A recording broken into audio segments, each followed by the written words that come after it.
மக்களை பற்றி கவலைப்படாத முதலமைச்சர் இன்றைய தினம் தேர்தல் வந்த காரணத்தினால இந்த கோடையில் இருக்கின்ற மக்களுக்கு இந்த கோடை நிதியை கொடுத்திருக்கிறார். எவ்வளவு தந்திரம் பாருங்க. அதான் சூப்பர் ஹிட்டான் திரு ஸ்டாலின் அவர்களே. Super hit. நாங்க 10,000 கொடுத்தது அறிவித்ததா சூப்பர் ஹிட். உங்களுடைய ஆட்சியில விலைவாசி விண்ணை தோடுகின்ற அளவுக்கு உயர்ந்து போயிட்டது. விண்ணை முட்டுகின்ற அளவுக்கு விலைவாசி உயர்வு. இன்றைக்கு மக்களுக்கு நகர மக்கள், மாநகராட்சியில் வாழ்கின்ற மக்கள், பேரூராட்சியில் வாழ்கின்ற மக்கள், இன்றைக்கு அனைத்து மக்களுக்கும் வீட்டு வரி 100% உயர்வு. 1000 ரூபாய் வீட்டு வரி கட்டினீங்களா 2000 ரூபாய் கட்டணும்.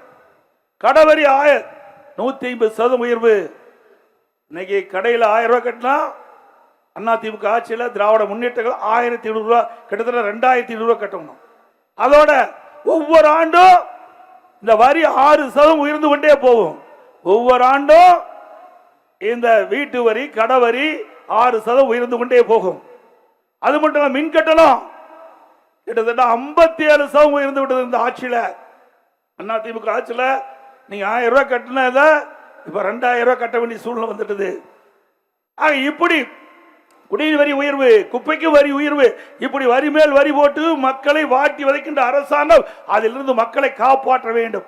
அதற்குத்தான் அதிமுக தேர்தல் 3ஆம் கட்ட தேர்தல் அறிக்கையில் எல்லா குடும்பத்திற்கும் மாதம் வருடத்து ஒரே கட்டமாக 10,000 ரூபாய் வழங்கப்படும் என்ற அறிவிப்பை கொடுத்தோம். அந்த நிதி சுமையை குறைப்பதற்காக உதவித்தொகையை அறிவிச்சோம்.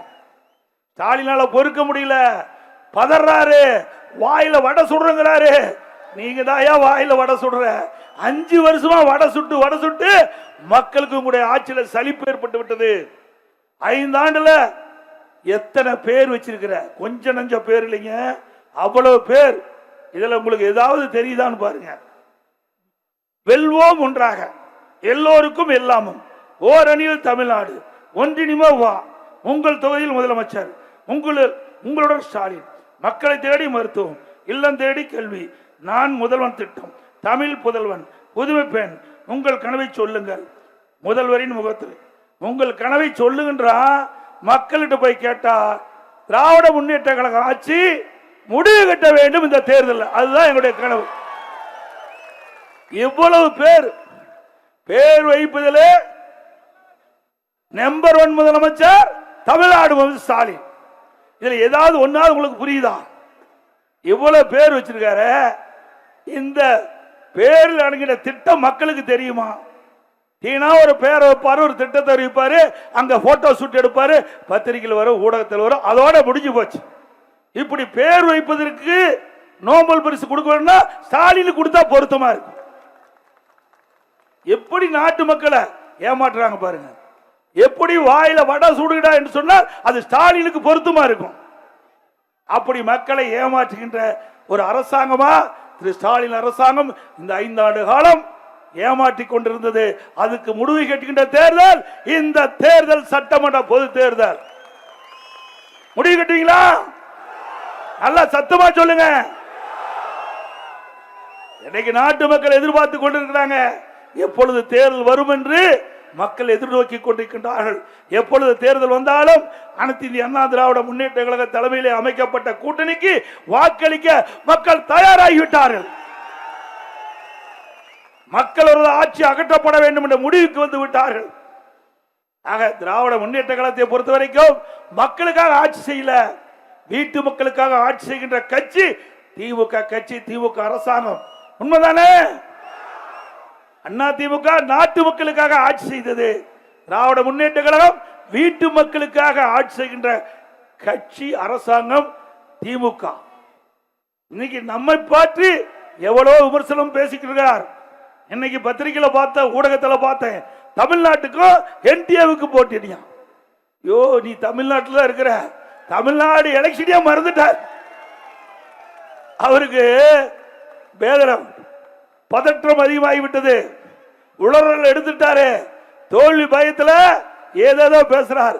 திரு ஸ்டாலின் அவர்களே, தமிழ்நாட்டில் தாங்க சட்டமன்ற தேர்தல் நடக்குது.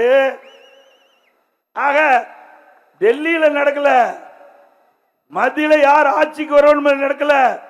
இங்கே நடப்பது இன்னைக்கு அண்ணா திமுக ஆட்சிக்கு வர வேண்டும் என்கிற தேர்தல், திமுகவை வீட்டுக்கு அனுப்பப்படும் என்ற தேர்தல். யார் ஆட்சிக்கு வர வேண்டும், யார் ஆட்சிக்கு வரக்கூடாது தமிழ்நாட்டிலே, அதற்காக நடைபெறுகின்ற சட்டமன்ற பொது தேர்தல். இது கூட தெரியாம தமிழ்நாட்டுக்கும் என்டிஏவுக்கும் நடக்குதான். நீ இப்படிப்பட்ட ஒரு முதலமைச்சரை வச்சுக்கிட்டு நாடு தாங்குமா? எங்களை எதுக்க துணிவு இல்ல, திராணி இல்ல, தெம்பு இல்ல. நாங்க சவால் விட்டேன், பல முறை சவால் விட்டேன். ஸ்டாலின் அவர்களே, நீங்களே ஒரு மேடை போடுங்க.